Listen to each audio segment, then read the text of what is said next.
Hai semuanya, kembali dengan saya dengan channel Aceh Santoso. Saya sekarang berada di salah satu ferry, yaitu ferry penyeberangan dari Banda Aceh ke Sabang. Ini bisa Anda lihat bahwa inilah Pulau Sabang atau Pulau Weh yang dinamakan Pulau Weh.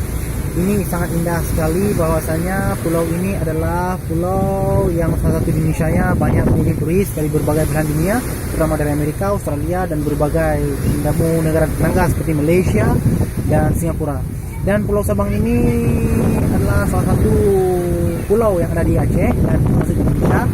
Ini adalah pulau yang panorama menandingi Miami, Amerika. Kita dapat menandingi yang di Bali juga, dan banyak sekali orang-orang dari berbagai belahan dunia, termasuk negara tetangga di ASEAN ini. Banyak orang-orang datang ke Pulau Sabang ini. Keindahan Pulau Sabang ini sangat menarik ketika paginya. Bisa dilihat besok. Saya akan memberitakan lagi beberapa video, dan saya akan mengeksposnya lagi ke YouTube saya mengenai tentang panorama yang ada di Aceh. Oke, ini dari dulu saya, bahwa besok saya akan terima kasih juga.